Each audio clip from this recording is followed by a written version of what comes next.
Good morning. This is Yolanda Hinton, host of FYI Morning Show Live, along with co-host Edward Everett, aka Mr. E. And a pleasant good morning to you. Thank you so very, very much.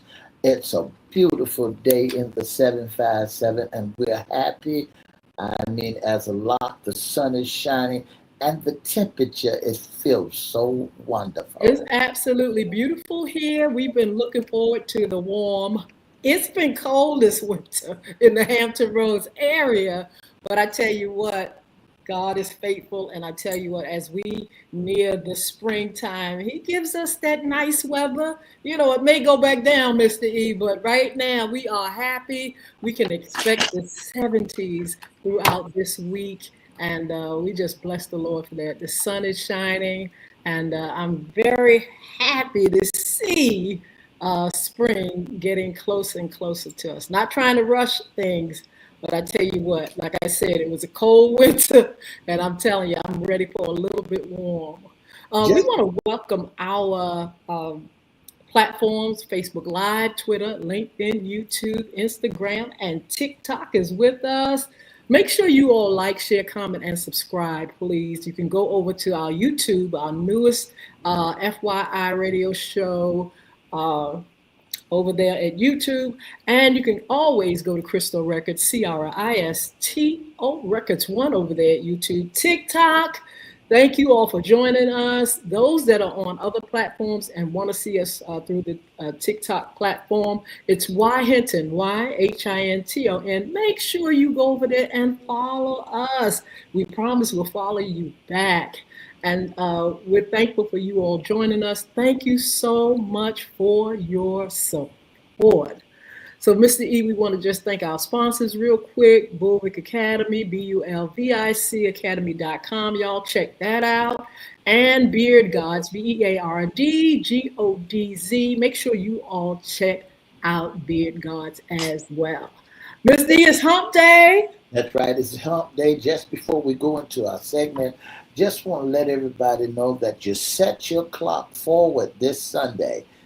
Remember, fall, we get ready to go into daylight saving time, but don't forget to set your clock forward, spring forward, fall back. So this, and I know a lot of people are talking this internet. They're saying, well, I got that automated one that automatic comes in. For those who don't have that automatic one, don't forget to set your clock forward. Yes, you're going to lose an hour's sleep, but guess what?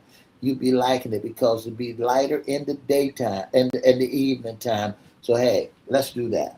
Absolutely. I tell you what, that's another wonderful, wonderful thing happening is that we're going to have more sun longer. And that makes me very happy as well. Mr. E, is hump day. You all should be up and popping. It's the middle of the week. And this is FYI Morning Show's segment, What's Under the Hat? Issues concerning you men. But guess what, Mr. E? We're going to do a tribute to our very special guest. He's author. He's Dr. Hezekiah Brown. We want to say good morning to you. We shall overcome. Dr. Brown, how you doing this morning? Thank God I'm doing good. I think he froze. But anyway, Mr. E. Hezekiah Brown, Dr. Hezekiah Brown is the author of some fabulous books. I love those books. I have both of those books, The Case for Reparations and Conflict Resolution. So many things. We just want to honor you today. You have accomplished so many things. This is not something you just started. Let's get a little bit of your history, where you're from, and let's talk a little bit about your journey, Dr. Brown. You had me so concerned Yes. about you. Yes, it's been a journey that's most surprising to me, my family, about you. and everyone else. Because the last time we chatted, I was you told born me about your wife. in poverty in a little place called Pritchard, Alabama. And it was 11 in my family. And it was 11 who lived in a 4-room house, not 4 bedrooms, 4-room house, which included a kitchen. Okay. And then, unfortunately, my mother and father separated early in life after 10, 11 kids, and my father disappeared for 25 years. We never heard a word from where he was. And it was just one of those things where we were a group of young people that no one expected us to be anything. Everybody looked down on us, me and my brothers, and everybody looked down on us. And then, you know, as God would get into our life, as God has moved us, he moved all of us into a position that we never, ever thought we would be in. We surprised a lot of people who didn't want the kids to play with us when we were growing up. We surprised them by joining large organizations, business people, doctors, attorneys. All these things here came from that little place in Pritchard, Alabama. So then we moved on to Buffalo, New York, and we lived in Buffalo, New York for about 18 years. And it's because I had a great sister who took the place of my mother. My sister sent for all of us to come from Alabama to Buffalo to join with her. She had a place for us to stay. She fed us until we could find a job, and she helped us did all of that. She was like our second mother in that respect. And every single one in the family had an opportunity to go to Teresa's house. She helped all of us. And again, it's been a terrific life. It's been good. And we surprised ourselves. We surprised the world in terms of the goals that we've reached, not thinking that we could do anything. That is absolutely marvelous. A wonderful support system and the encouragement to follow your dream. You've done so many things. You've been in the military. Is that right, Dr. Brown? Yeah, I've been in the military. You know, the thing is, where we lived, everybody grew up not to go to college. We grew up thinking that the place to go was in the Army. That was the only way out for us. So when I turned 18 years old, I turned 18 on June 21st, which is my birthday. On the 3rd of July, I was in the United States Army. And believe it or not, one of the things that happened, again, that I never suspected was going to happen, I jumped out of airplanes, you know, because I just wanted to be at the top of everything.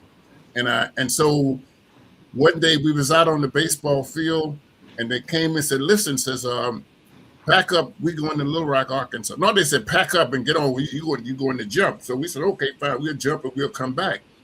But anyway, we got on the plane. They said, you're going to Little Rock, Arkansas. We never knew that until we got on the plane. And this was in 1957 during the integration of Central High School at that time. And you hear people talk now about the Little Rock Nine.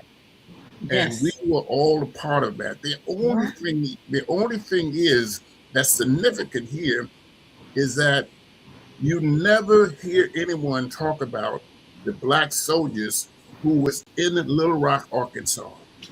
Some of the Little Rock Nine never knew that we were there until 50 years later. So one of the biggest secrets in town is the fact that there were Black soldiers in Little Rock, Arkansas. As a matter of fact, the other day I saw a story about Little Rock, Arkansas, and I said, you know, that's something they still do not acknowledge, that we were in Little Rock, Arkansas, but we were there and we did whatever we had to do to try to help the situation along. However, when we got there, they said, well, the Black soldiers stay on the truck and the white soldiers get off. Yes. They let us know then that we were not going into town to guard the students who were going to school at that point in time. But I was very fortunate that I was able to spend time 50 years later when I went back to Little Rock, Arkansas, celebrating the celebration of the Little Rock Nine 50 years later. My wife and I went there, and we were able for the first time to meet all of the Little Rock Nine, to take pictures, to talk about it, you know, and so it was good. So that was part of my life, and I'm still trying to figure out a way to get recognition for all of the Black soldiers who was there. That is marvelous. You know, in your history, it says that you have been the first in numerous instances. You have Right. worked at every level of the government, including serving as CEO of a family-owned and operated conflict resolution consulting business. Mhm. Played a significant role in electing the first African American judge in the city of Buffalo, New York. First African American New York State Assemblyman in the city of Buffalo, and it goes on and on and on. I'd like to know, how did you get to Elizabeth City and what things were accomplished in Elizabeth City, North Carolina? We are in 2003. As a matter of fact, at the time, I was the deputy county executive in Nassau County. You know, we got 2.1 million residents there. I want to tell you this story too, because in 2001, I also ran for mayor of Hempstead, New York, and I lost running for mayor. And that's the reason I said you never know what God has planned for you. So I Yes. lost for mayor, and I was really depressed and saddened by losing. But guess what? In November that same year, there's a guy who's in Congress now. His name is Tom Swazi. He was running for county executive. And so we supported him. We galvanized the Black community in order for him to win the election. And I was one of his first appointees as a deputy county executive, and the only Democrat ever appointed that served in that position as deputy county executive. And it was another part of my life, that place that I never expected that I would get, because I keep getting surprised by all of these things that Wow. God that God had planned for me, that I had no idea that it would be there. So that's part of the life itself. And I know you asked me to ask the question again, so I got kind of sidetracked there. So Yes. Elizabeth City, okay, yeah. yes. How did you find yourself there and what things were accomplished in Elizabeth City? Well, okay, then in 2003, I retired from the deputy county executive position and moved to Elizabeth City, North Carolina, where my wife had a brother, had some relatives who lived there. So we decided to do that. So prior to that, we went down for his family, for his housewarming. And there was a lot of property around, and so on. So while we were there, we looked around, but we bought, like, I think it was 6 lots as an investment, just to say, well, this place is growing. So we bought six lots. Well, we bought 6 lots, and believe it or not, the same guy who we bought the lots from came back and paid us twice as much money to buy for the lots back. Yeah. So we kept 2. And then when we got ready to retire, my wife said to me, "Well, where are we going?" "We're going to Elizabeth City." That's where we're going. So we came to Elizabeth City, and we designed and built our own home in Elizabeth City. But once I got to Elizabeth City, there are some more firsts that I should talk about. Yes. I was instrumental in electing the first African American female to the position. Was Yes. involved in electing the first African American mayor in Elizabeth City. Again, I brought years of experience with me to Elizabeth City. I had nothing to lose. All I had to do was work in the community, and we were able to elect these folks to position. As a matter of fact, the African American female who was elected, her name was Betty Parker, and she won the first election and then ran unopposed the next time around. That's just how good she was. Yeah. So I did in Elizabeth City. I did some programs that they never heard of before. We brought Black folks and white folks together for a conference to talk about race relationships, and we were absolutely great. While I was there, I also established a radio program called Around Town with Hes Brown, which you guys are aware. And that Yes. program was to talk about positive things that was happening in the community. We started a 100 Black Men chapter Yes. in Elizabeth City. It's just so many things that we did while we were there, because I finally had some time to do some of the things that I wanted to. And then we went to the schools. We taught conflict resolution in the schools. We taught conflict resolution in college. We taught conflict resolution in the city. So as I said again, God has given me these skills and talents, And I didn't look for pay for these things. I wanted to do it because it was something good to do and something that needed to be done. Yes. That is a mighty, mighty story and a wonderful journey that continues. I want to shout out First Lady, Mrs. Brown. And I was looking on your page, Dr. Brown, and saw your beginnings, your marriage, your wife just going year to year with you. You know, there's a saying behind every woman, there's a good man, but behind every good man, there's a good woman. We just want to say hello to Mrs. Brown and just tell us a little bit about that journey with her as you accomplish these things. Well, you know, my wife was never behind me. She never was in front of me. She always was at my side. I love that. And I give her credit for anything that I've accomplished because, you know, I used to tell people that my wife raised 3 kids. She raised my son, my daughter, and me. And she did a great job in doing that. And next month, we will be celebrating 66 years of marriage. Yeah.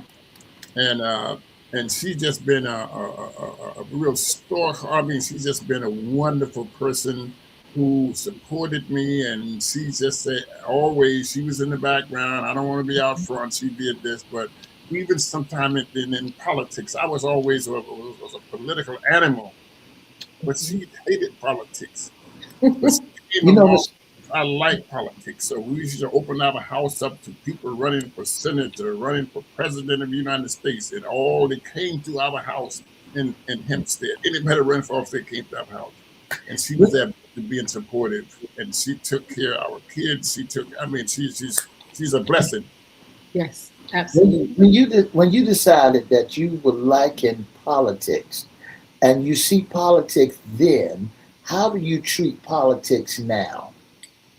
Well, I treat politics now, I treat it from the sideline for a sense and listen to a lot of the stuff that's going on. And I just don't understand the public being able to digest the kind of thing that's going on, because a lot of people, old as I am, but they still following the wrong trail. Yes.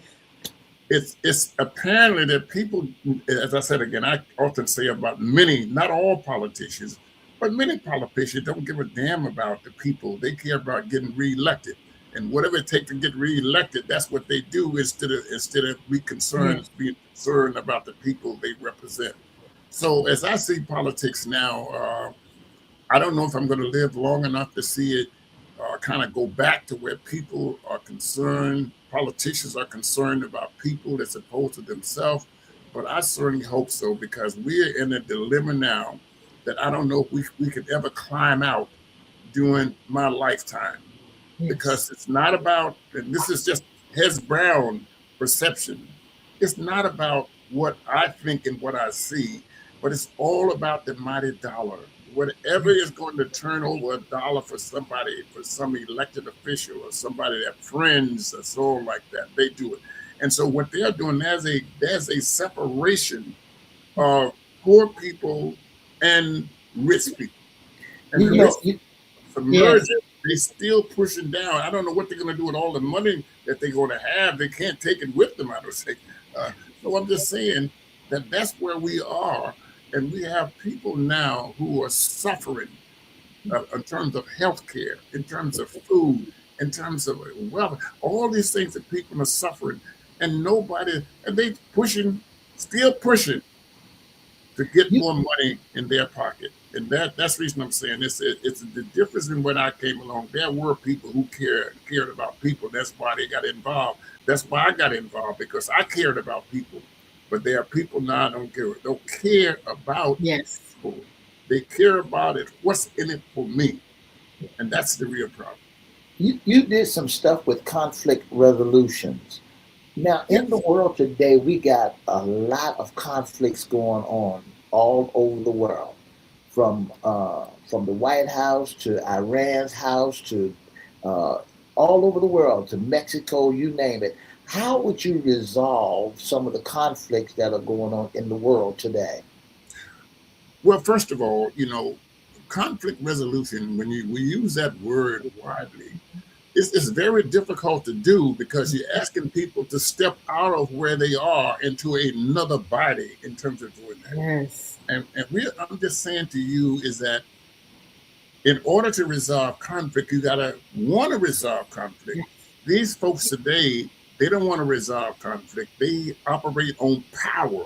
And as long as they have the power to do something, they will beat you, they will kill you, they will shoot you, they will do anything. But if people want to resolve conflict, they have to sit at the table. And the first thing they have to do at the table is be able to exchange position with the other side. Given the same circumstance and the same condition, what would I do under those? You have to literally want to change the position with the other side. You can see their point of view. And then you have to take a look at yourself. Could I have contributed to the problem? What did I do wrong? What did I say wrong? Or did I say something wrong? And simply put, people say things a lot of times that I know all of us have said something that we wish we could take back. But people say things and you can't roll it back. And when you can't roll it back, people are unwilling to say, I apologize. Be willing to apologize if you know you did something wrong. Be willing to do that, And the other thing is that people need to do, if you're going to resolve conflict, you got to develop good listening skills. Yes. God gave us 2 ears and 1 mouth. So we're supposed to listen more than we talk. But people now are unable to sit at the table and understand the other person's or the other group problem. They don't understand it. They only focus on themselves. So I think that my problem is now as I get older is that people are moving away from solving simple disputes. Yes. In the world today, 51% of the folks who get married now will end up in divorce. 51%. Because they are unable to resolve simple disputes. They are unable to forgive, Because I say to everybody, we all do things wrong. But by the same token, it's a few things that I think that people should do. If you did something wrong, be willing to, in your heart, to forgive the person for what you did wrong. Be willing to apologize when you do something wrong to somebody. My father taught me when I was growing up, said, well, if you do something, you never apologize. Wow. You should apologize. He said, this was his rationale. Because if you apologize, it means that you did something wrong.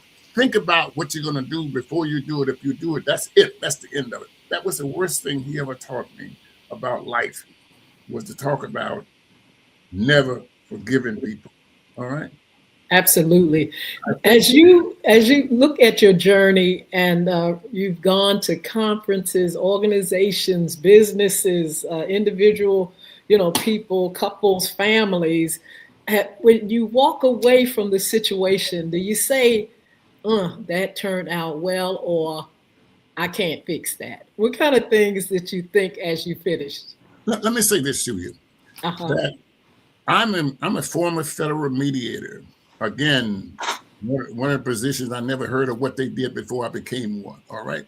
Mm-hmm. One of the things about being a mediator is that your goal is to help people, assist people in resolving disputes. And while you're a mediator, you also become a teacher to teach people about conflict. You know what I mean? Yeah. So this is one of the most successful processes in the world. I think it's around 93% of people who go to mediation resolve their disputes. Wow. Now you would think that, well, wait a minute, this process, it works, Do you hear anyone now talking about, let's call in a third party in all of this and see if they can help us resolve this? Mm-hmm. They always operate from money and power. Mm-hmm. They don't do it. So I'm just saying that people now are more or less become more strained and away from talking about how to resolve conflict.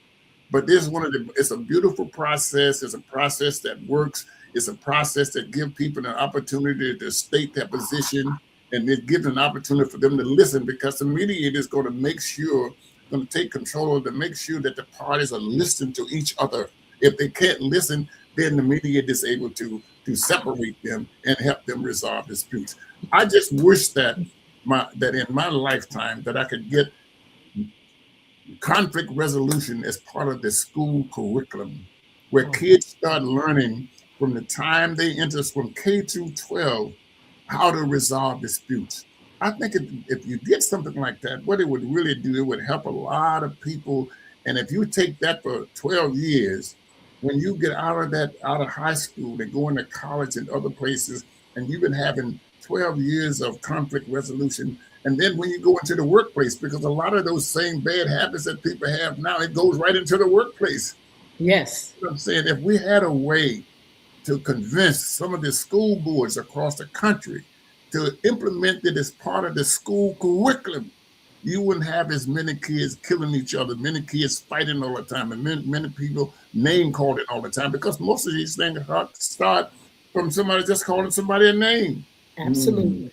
You know, and they don't understand that this tongue that we have, you know what I mean, and can hurt people more than if you strike somebody. You listen to FYI Radio Show with our special guest, none other than Mr. Hez Brown, Dr. Hez Brown. The host of FYI is no longer, Miss Yolanda, the Lady Hinton. If you'd like to be a special guest or sponsor, you can give us a call at 757-714-7861, or you can email us at FYIRadioShowLive@gmail.com, or you can inbox us, FYI Edward Everett, Miss Yolanda, Lady Hinton, or FYI inbox. Miss Yolanda, the Lady Hinton, is the host, and don't forget, you are listening to Mr. Hez Brown on FYI. All right. Yes. So we're going to continue to talk about it. Conflict resolution. That's one of your books, Dr. Brown. A wonderful book. I love that book. We're going to tell our listeners and viewers how they can receive that book in a little bit. But you mentioned some key points, and you mentioned that mediation is one of the keys in resolving issues. I wish people would get the book, read the book, and move toward solutions. You know, as we look at our world now, I'm like you, Dr. Brown. I don't think people are trying to fix anything. It's just about money and power. And where is that going to leave us as a country? So I really recommend this book to our followers, along with another book that I love as well. We read it around here. My husband reads it, The Case for Reparations. Let's talk about that book and you as an author. When did you decide to write? Well, you know, I decided to. I got, by the way, since I've last talked to you, my total now is 4 books. Ooh. One is All Conflict Can Be Resolved. Yes. And this one here addresses what's going on now. It's Resolving Conflicts in a Global Economy. That's the second book. And A Case for Reparation is something that I wrote from my heart, because all the things that we have given as African Americans to this country, all the things that we have did, all the suffering we did, all of the people who are still benefiting from slavery, I said, I need to write something because they owe us something. Yes. They owe us something. And I'm not saying exactly what it is. I'm not suggesting that give nobody $5 million, but there are a number of programs. In this book on A Case for Reparation, I have given 10 things that they could do, and most of them are already in place, you know, where when people can decide that, and I give you one illustration of where they're in, is that teaching African-American history is part of the school curriculum. Yes. Teach it to everybody, Black kids, white kids, everybody, because that's something that's important if they understand, because people are saying now, oh, I didn't have anything to do with it. I wasn't part of slavery. They don't understand they're benefiting from slavery in terms of where they are. Yes. So just that alone is teaching that as part of the history. Instead, we got people going the other way now, trying to get rid of the history of the Black person because they know what we did, you know. And there are programs, you know, like the early childhood programs. Refund those programs, because there are many of our people in our community who are single family parents, and they need to pick this stuff up early in life in school And one of the most successful programs been around has the early childhood, where those kind of programs are being cut. All right. I mean, this is part of all of my, what I call part of a reparation, is to fund these programs.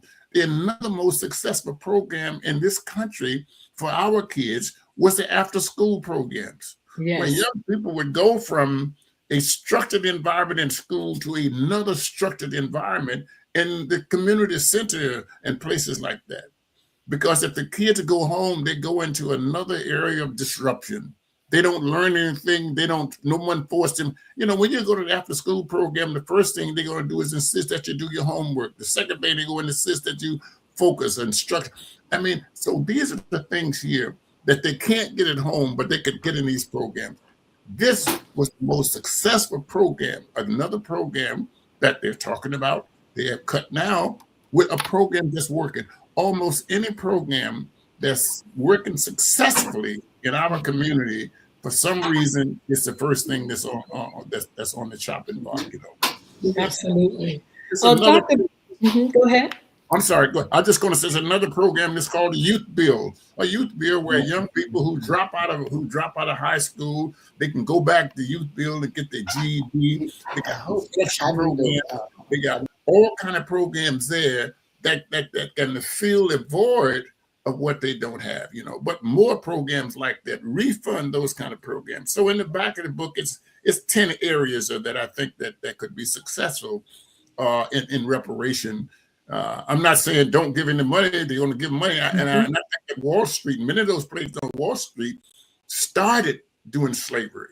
And a lot of them still exist because of slavery, you know? Yes.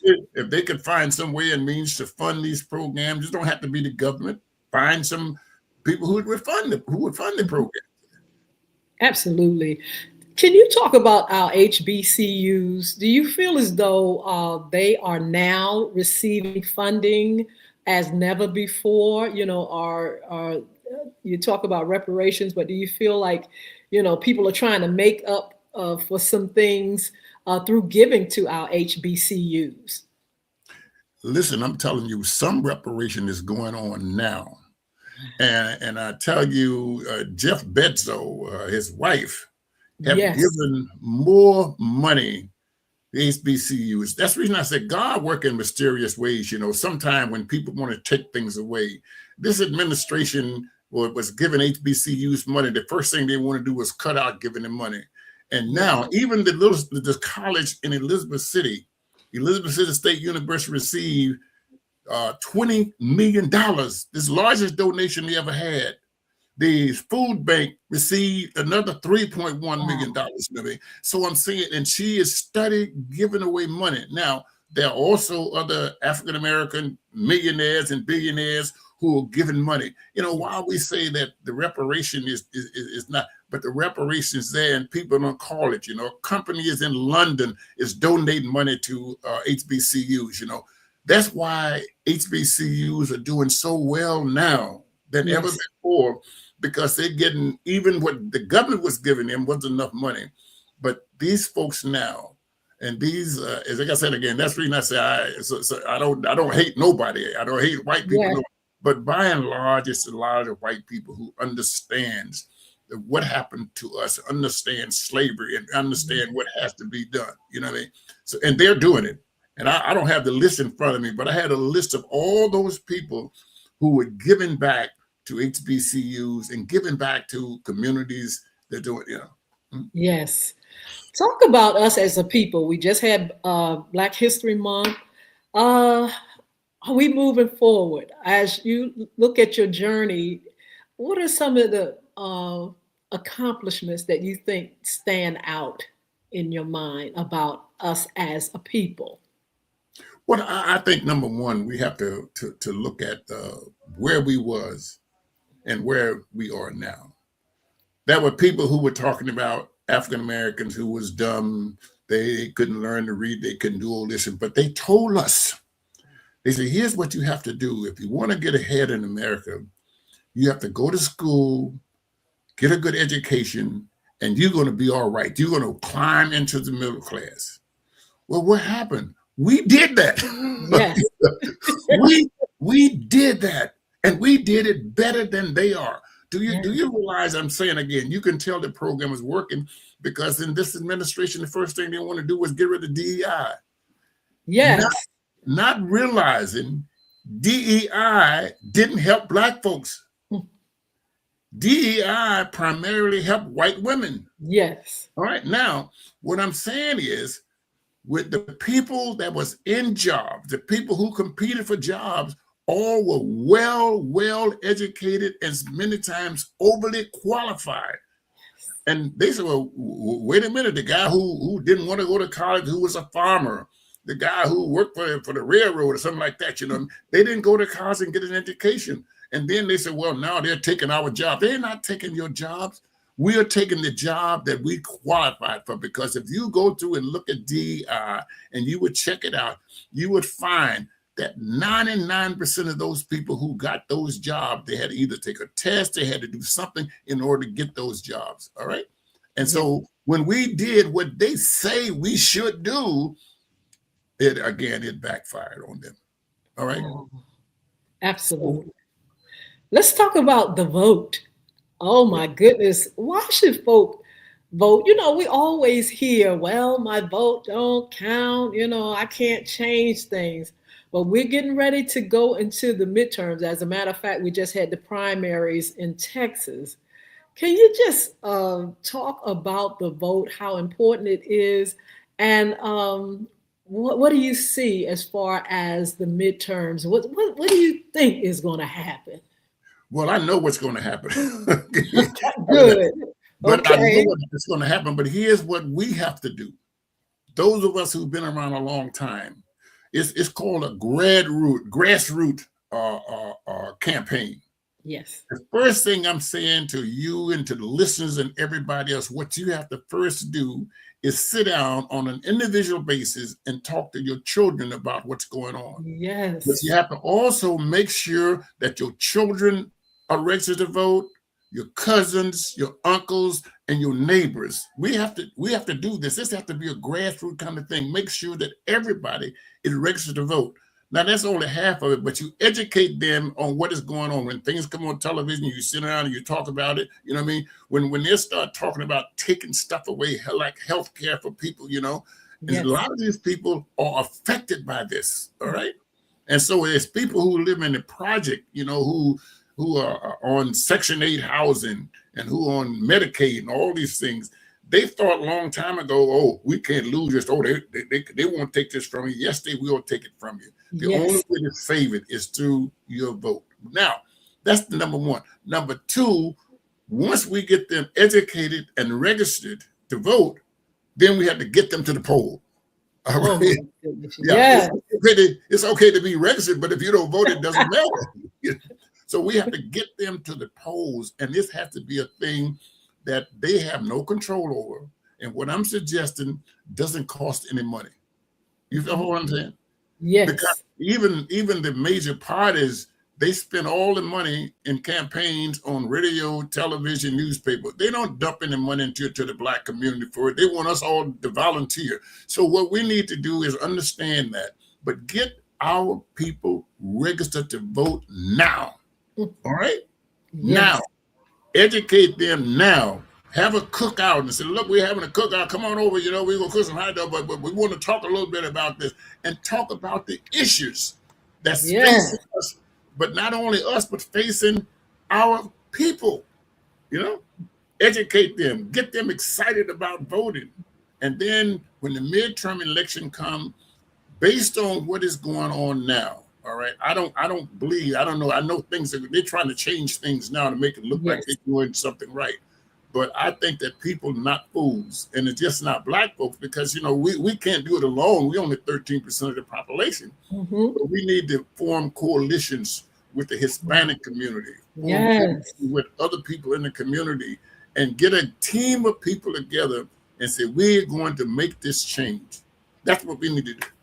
I love that. That is so true. We need to come together and, like you said, we need to register to vote, go out there and vote, and watch out for the tricks, because I've never seen in this so many people in high places that want to disenfranchise us to keep us from voting, and well, just make it fair. Let everybody that can vote and register to vote and qualify to vote, let them vote, and let's do things right. We can do it, but we're gonna have to. Our leaders are gonna have to want to see everybody get a fair chance.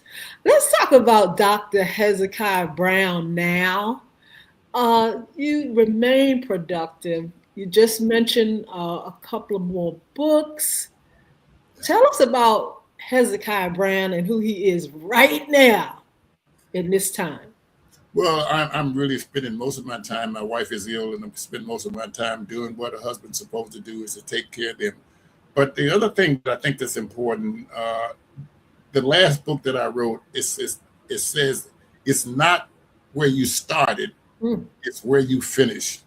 And I give my entire life story in this book, in terms of the things where I have made a significant difference. For example, being a federal mediator, it carried me to a lot of places, carried me to Russia, to Europe, and all those places. I've been there, you know what I mean?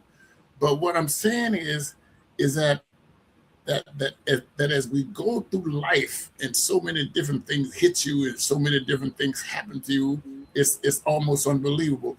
So the people who work in the healthcare industry right now, they receive every other weekend off. Wow. Well, as an arbitrator, I wrote a decision in 1989, and that decision was the basics for them to go back to negotiations, and they negotiated where individuals who work in the healthcare industry would receive every other weekend off. And that kind of spread it from New York to across the country. So that I take credit for doing myself. The second thing is, when I was young, I worked in a foundry, and I worked my way up and became president of the union, 5,000 employees. Wow. And became the youngest president ever elected to the union itself. Now, we were trying to negotiate 25 years and out for all the employees in Ford and Foundry. And guess what? They said the union, UAW and the General Motors were saying, oh, we don't have any information, or we can't do it, So I sat down with my secretary one time. I said, how many retirees do we have? She said, oh, we got to. So we did a questionnaire and sent it out to all of the employees who was retired. Did you have a respiratory illness, heart problem, all these things that happened? And it came back 98% of those people who retired had 1, 2, or 3 of those illnesses. Wow. To make a long story short, I went to a conference and I raised this and I raised it up. And then they looked at me like I was crazy. They cut off the recorder.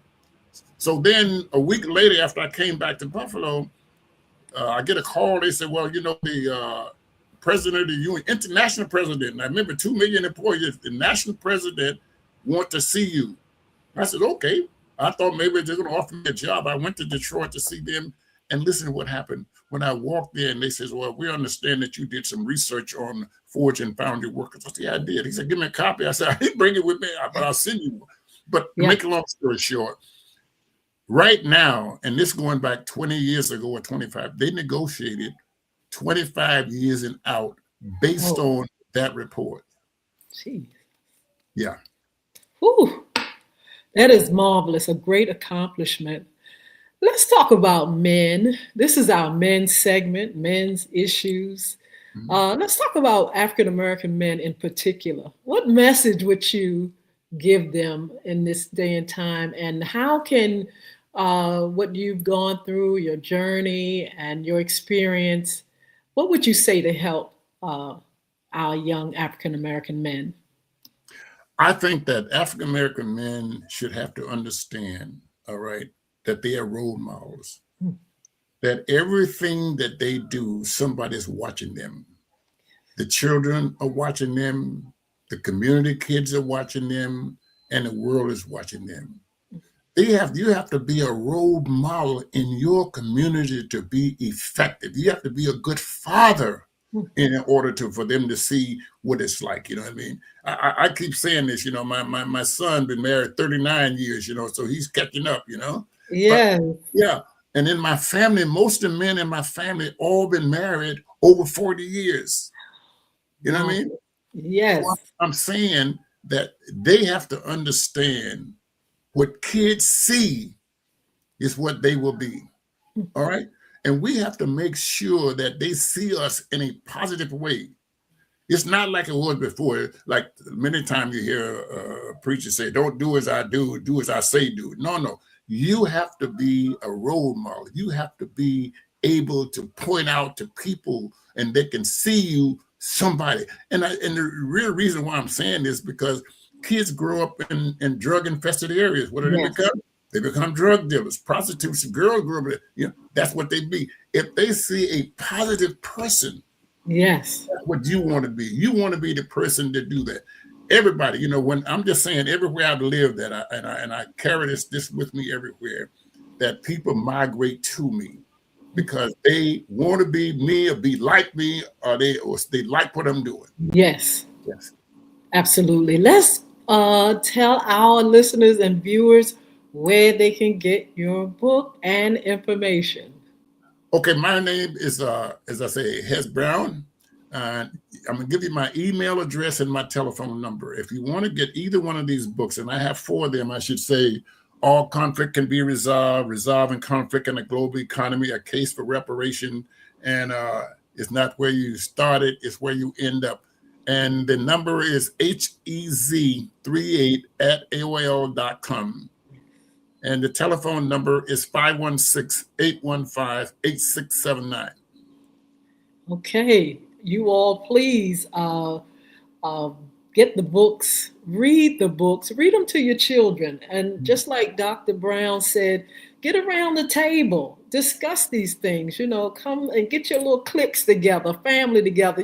As I think about it, Dr. Brown, I think about my mom and my grandma and grandpa and them, uncles. That's what they used to do. They used to sit around and I would hear political conversations at the table.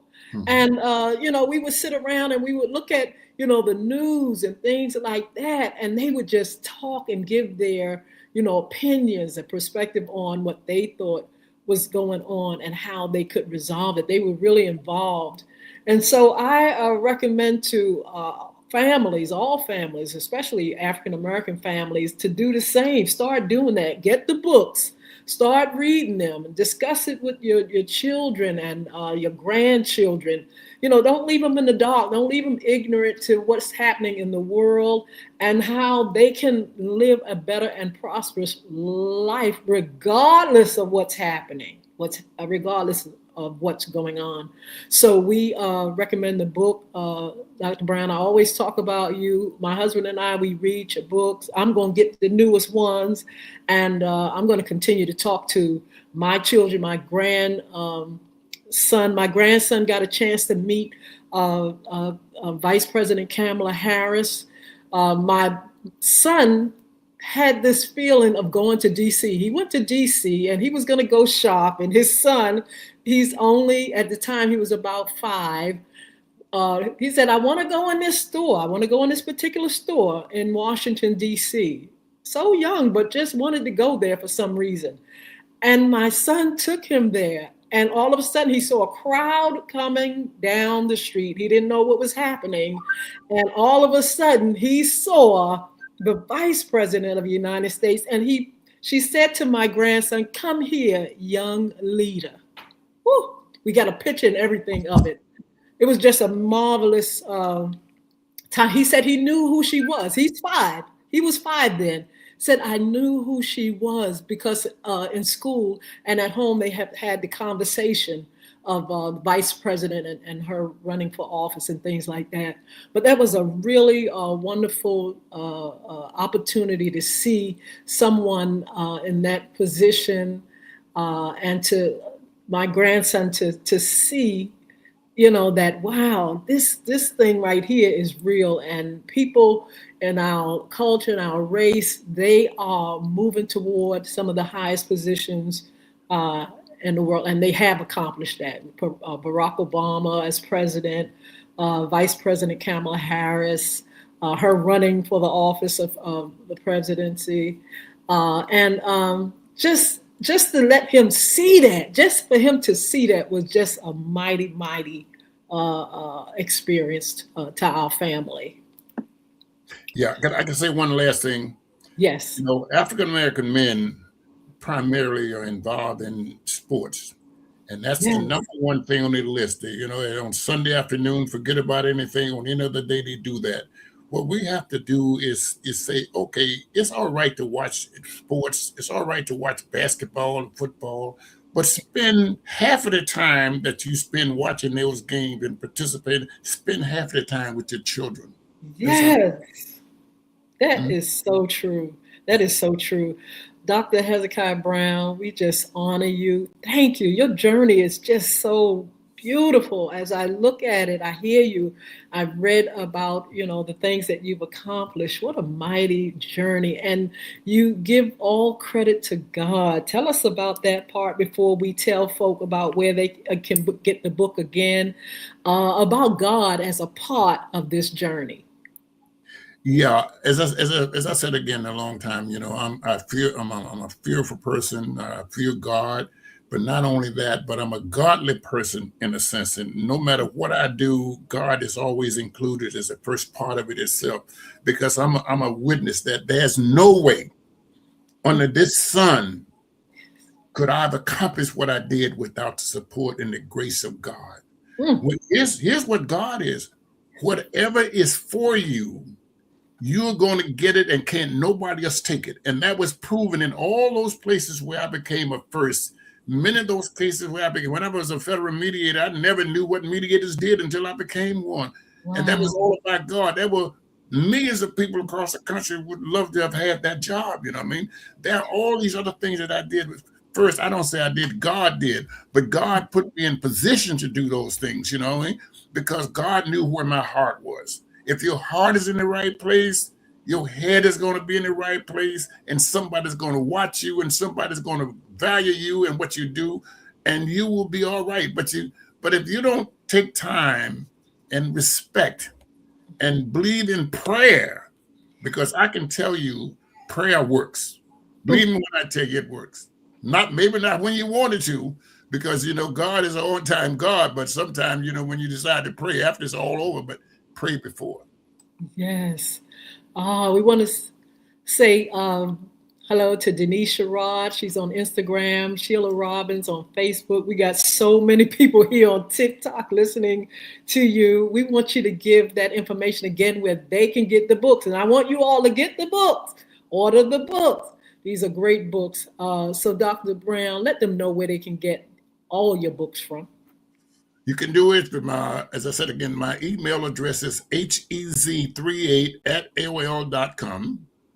And then my telephone number is 516-815-8679. Either do it through email or either buzz me on the telephone. All right. We want to say thank you again. Thank you for your life journey, for your family, for all that you've done, all that you're doing, and all that you will do, all your accomplishment. We honor you and we thank you so much for being on this earth, changing many a thing. We want to Thank you say so God much. bless you. We want you to Thank have you. a wonderful, wonderful day. I Yeah, love thank to you. your wife. All right, I'll tell her in a minute as soon as I get in. Okay, but thank you so much for having me on, and thank you. I appreciate it. You guys are absolutely the best that I'm known, and keep up the good works. Thank you All right, so much. God thank you. bless you. All right, bye-bye. So, wow, that was Dr. Hezekiah Brown. Great, great, great person who's done a lot of things. As I listen to Dr. Brown, Dr. Hez Brown, he talks about his journey in such a positive way. And I'm sure with, coming up in the time that he came up as a young man and until now, he's had challenges and some ups and downs, but you hear a lot more about how God has opened the door and made a way for him to complete and continue to complete his assignment. And I just always just I'm in awe that he's done so many things and he's done it in excellence. He's caring for his wife now who is sick, and he's doing that in excellence. You hear him, he said he's taking the time to do that. You know, this is his season right now to make sure she gets everything she wants and needs from him. It is a beautiful, beautiful, it sounds like a beautiful story, beautiful love story. His life, his journey, it's just something about it that really intrigues me. And I just want to recommend that you all get those books.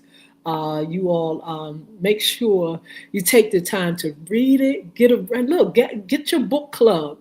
Get your book club and gather around the table, or either get on Zoom and read those books and share them with your children and your grandchildren and your relatives and friends. Let's get serious, because I tell you what, the world is changing right before our very eyes. And we need to get serious about life. Yeah, we're going to have our good times and, you know, the things that we're into, we're going to work. But these are serious times. And we really, really need to know what's going on. And we need to know what's going on with somebody and people that have journeyed. And they know the changes and they see it, and they can give you why some of these things are happening and what to do as these things happening, so you can survive, so you can have an abundant life, a good life, regardless of what's going on. He mentioned God being in his life and providing all those open doors. And regardless of the conditions, regardless of what was going on, and we know, you know, those times were also challenging, you know, as he grew up, and those times were challenging. But God, but being able to have that positive outlook and that support system, you know, that is important for our children. They have to know they have a place to settle in when things are going the way they're going in our world. They need to know that there's stability. They need to know that there's hope. They need to know it's education and opportunity, even though we are dealing with some rough times. We have to make that place for them. Please don't forget them, you know, and all that we do. Don't leave your children out.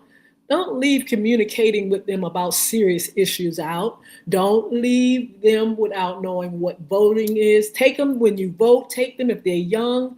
If they're voting age 18, encourage them to go out and vote. Get involved in the community. Get involved with some things that are serious, that things that impact our lives. And so we have a job to do. You know, I know you all are noticing what's going on with this war and things like that. A lot of people are unsure of our now and our future. But again, we've got to have thoughts and hope that we can make changes. We can go to the polls. We can pay attention. And we can create an environment for ourselves that may be different from what we see out there. You know, it may be chaos or whatever, but in God and in our lives, we can have peace, and we can still be productive, and we can still accomplish many great things. We can give, we can care for folk, we can be kind. The things that we can do. We can do a lot of things. We can love, we can forgive, and we can make things better for the world. So I want to thank you. I got a few minutes on TikTok, but those that are on Facebook and Twitter and LinkedIn, YouTube and Instagram, make sure you all follow us and subscribe to the channel. Tell folk about the show. We're on Monday, Wednesdays, and Fridays at 9:30 a.m. We also come on at night with FYI After Dark. That's at 6 p.m. on Mondays. I'm going to soon have, and we're going to start on TikTok, Yolanda Hinton, Yolanda the Lady, a dialogue and conversation with Yolanda the Lady. That'll soon come. I'll give you all the date and the platform when we get started on that. But we're going to talk. we're gonna talk. We're gonna share. And one thing about TikTok, we have friends that come from all over the world, Africa. We've got them everywhere. Europe. We have, of course, those here in this country, but so many other countries are here. Asia. So many people that are on TikTok with us, and we want to talk. We want to have that conversation. We want to know how we can communicate more with one another. We want to make sure we can have that conversation about the things you go through, the things you're concerned about, your culture and things like that. So I will announce Yolanda Hinton, a conversation with the lady, and when we'll be on that platform as well. So keep listening, keep tuning in, keep supporting, and we definitely will continue to support you. So be blessed. It's been a wonderful, wonderful day so far. We're just loving the weather here in Hampton Roads, and we're just loving life, actually. We're loving what God is doing and what we are still moving toward. With FYI, we are motivating, inspiring, and energizing the community to rise above mere survival and find success for everybody. So we're bringing wonderful guests like Dr. Brown on. We're bringing special guests on to tell you about their story and their lifestyle and the things that they've accomplished. We bring in great subject matter and topics. We have a time of giving where we just want to give to those that have listened and supported us. And we address men issues, women's issues, politics, entertainment, you name it. This month is Women's History Month, so we're going to be focusing on our women's history starting on Friday. So please don't forget to join us at 9:30 a.m. We're going to introduce that segment, and we're going to just highlight and uplift those ladies, those women that are doing great things. Now, women, we have a job to do. A lot of us went to the polls and we voted for folk that was against our best interest. We can't do that with the midterms now. Now, ladies, we're going to get together, and that's what we're going to talk about this month, the month of March with Women's History Month, how we can come together and do what's best for us as women, as ladies. We've got to come together. We cannot do what we did in the election by promising to vote for, our best interest. The next thing you know, your best interest went down the drain. A lot of women who wanted certain rights, it went right down the drain, right in front of your very eyes. And so we want to make sure women have a chance for education, health, to be able to do the things that they were called to do. And God has given them the ability to do. So ladies, we're going to look out for ourselves. We want you to join us. This month, we're going to highlight a lot of great speakers, and we're going to bring in speakers and people that have done some marvelous things in our world, ladies that have really accomplished great things in our world. So look, I'm going to go. If I didn't get to your name, forgive me, but we will see on the chat who is on, and we will respond. So be blessed. TikTok is gone. TikTok, bye-bye. Instagram, thank you. Twitter, LinkedIn, Facebook Live. On Instagram, we have Mr. _ISHWAR_SURYANVANISHI. They joined us. All those on Facebook. God bless you. We'll see you on Friday, on Fun Friday. We're going to introduce our March segment, our women's segment then. So be blessed. Have a wonderful, wonderful day.